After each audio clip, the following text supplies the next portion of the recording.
ശ്രീകുമാർ, എങ്ങനെയാണ് ഹൈക്കമാൻഡ് ഈ പ്രതിസന്ധി പരിഹരിച്ചത് എന്നാണ് താങ്കൾ വിലയിരുത്തുന്നത്?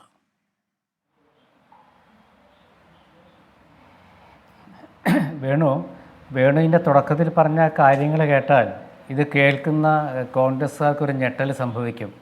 VDയുടെ വരുതിയിലോ കോൺഗ്രസ് എന്നൊക്കെ പറയുമ്പോൾ ഈ ചോദ്യം തന്നെ എന്നോട് ചോദിച്ച ചോദ്യം എങ്ങനെയാണ് ഈ പ്രതിസന്ധി പെട്ടെന്ന് പരിഹരിച്ചെന്നൊക്കെ ചോദിക്കുമ്പോൾ ഇത് വലിയൊരു കോലാഹലം ഈ കോൺഗ്രസ്സിൽ നടന്നു എന്നൊരു തോന്നൽ വരുത്തിയിട്ടുണ്ട്.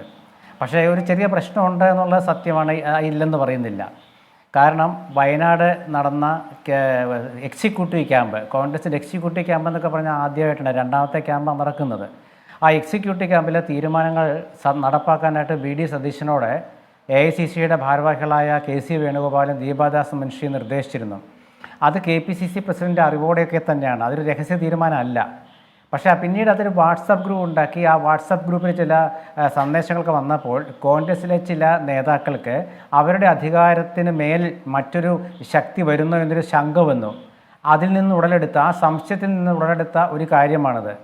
അത് പക്ഷേ ആ രീതിയിൽ അവസാനിപ്പിക്കുന്നതിന് പകരം ചില തെറ്റായ വാർത്തകൾ മാധ്യമങ്ങൾക്ക് കൊടുത്ത് അത് പർവ്വതീകരിക്കാനായിട്ട് ശ്രമിച്ചു. അവരെ കണ്ടെത്താനാണ് ഇപ്പോൾ AICCയുടെ തീരുമാനം. കണ്ടെത്തുക എന്ന് വെച്ചാൽ കണ്ടെത്തി ഉടൻ തന്നെ വാളെടുത്ത് വെട്ടി അങ്ങനെയൊന്നുമല്ല. കണ്ടെത്തിയിട്ട് അവർക്കൊരു മുന്നറിയിപ്പ് കൊടുക്കും. ആ മുന്നറിയിപ്പിന്റെ അടിസ്ഥാനത്തിൽ ആ പ്രശ്നം ഇവിടെ തീരും. KPCC പ്രസിഡന്റ് ഇക്കാര്യത്തിലുള്ള റോൾ എന്താണ്? അതുമായി ബന്ധപ്പെട്ട് എന്താണ് AICC നേതൃത്വത്തിന്റെ അല്ലെങ്കിൽ ഹൈക്കമാൻഡിന്റെ വിലയിരുത്തൽ? അല്ല, KPCC പ്രസിഡന്റിൻ്റെ നേതൃത്വത്തിൽ നടന്ന കോൺഗ്രസിൻ്റെ എക്സിക്യൂട്ടീവ് ക്യാമ്പിൻ്റെ തീരുമാനമാണത്. ഈ തീരുമാനം എന്ന് പറയുമ്പോൾ ഞാൻ വേറൊരു കാര്യം പറയാം, ഒരു വാക്കാലുള്ള ധാരണയാണ് ഇതൊക്കെ ഏൽപ്പിക്കുന്നത്. അല്ലാണ്ട് മറ്റു പാർട്ടികളെ പോലെ ഒരു തീരുമാനമെടുത്ത് എഴുതി KPCC പ്രസിഡന്റ് VD സതീശന് കൊടുക്കുകയല്ല. ഇങ്ങനൊരു ധാരണയുണ്ടാക്കും. അതെന്തുകൊണ്ടാണെന്ന് വെച്ചാൽ കോൺഗ്രസ് നേതാക്കളൊക്കെ പല രീതിയിൽ പ്രവർത്തകരെയും ജനങ്ങളെയും മറ്റു സംവിധാനങ്ങളെയും ബന്ധപ്പെടാൻ സാധിക്കുന്ന ഒരു അവസ്ഥ ഉണ്ടെങ്കിൽ ആ അവസ്ഥയിൽ ഏതാണോ കൂടുതൽ ഉചിതമെന്ന് തോന്നുന്നത് അത് കോൺഗ്രസ് അംഗീകരിക്കും. അതുകൊണ്ട് അത് മുൻകാലങ്ങളിലും പ്രതിപക്ഷ നേതൃസ്ഥാനത്തിരിക്കുന്നവർക്ക് ആ ഒരു റോൾ ഉണ്ടായിരുന്നു. അത് കരുണാകരന്റെ കാലത്ത് ഉണ്ടായിരുന്നു. കരുണാകരന്റെ നിങ്ങൾക്ക് അറിയാമല്ലോ, KPCC ശ്രീകുമാർ, ഇവിടെ ഇപ്പോൾ VD സതീശൻ പദവികളൊന്നുമില്ലാത്തയാളല്ല. VD സതീശൻ കോൺഗ്രസിനെ സംബന്ധിച്ച് CLP ലീഡറാണ്, പ്രതിപക്ഷ നേതാവാണ്, UDFന്റെ ചെയർമാനാണ്. ഇത്രയും പദവികൾ അദ്ദേഹത്തിനുണ്ട്.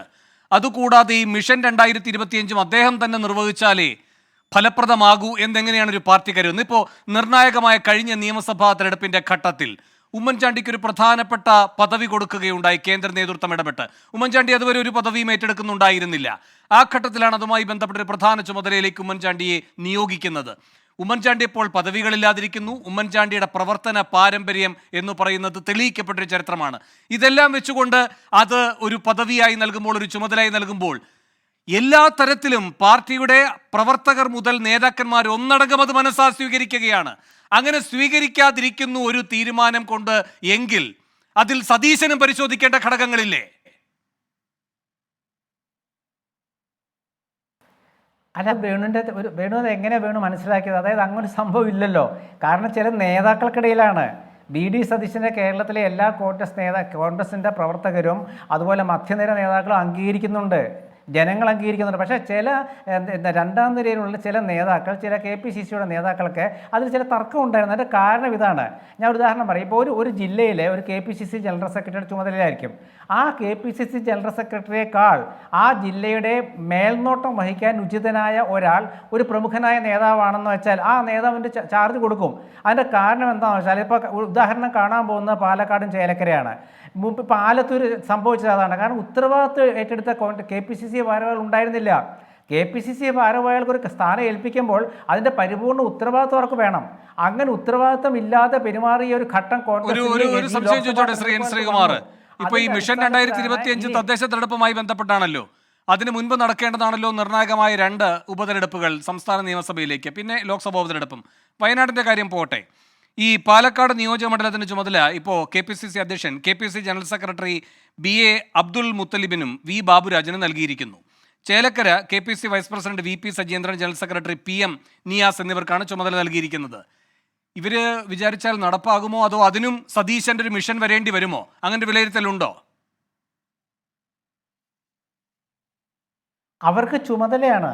ഞാൻ പറഞ്ഞ ശ്രദ്ധിച്ചാണ് വേണു, ചുമതലയാണ്, മേൽനോട്ടം വേറെയാണ്. അതായത് KPCC ജനറൽ സെക്രട്ടറിമാർക്ക് കൊടുത്ത ചുമതലകൾ യഥാവിധി നിർവഹിക്കുന്നുണ്ടോ എന്ന് അറിയാൻ മുതിർന്ന നേതാവ് മേൽനോട്ടം വഹിക്കും. അത് തിരുവഞ്ചൂർ രാധാകൃഷ്ണനാവാം, MM ഹസനാവാം, KC ജോസഫ് ആകാം, ആര് വേണമെങ്കിലാവാം. അങ്ങനെയുള്ള നേതാക്കൾക്ക് ഇത് കൊടുക്കുമ്പോൾ അത് തങ്ങൾക്ക് എതിരായ തങ്ങളുടെ അധികാരത്തിലേക്കുള്ള കടന്നുകയറ്റമാണെന്ന് ഏതോ ചില നേതാക്കൾ ചിന്തിച്ചു പോയി.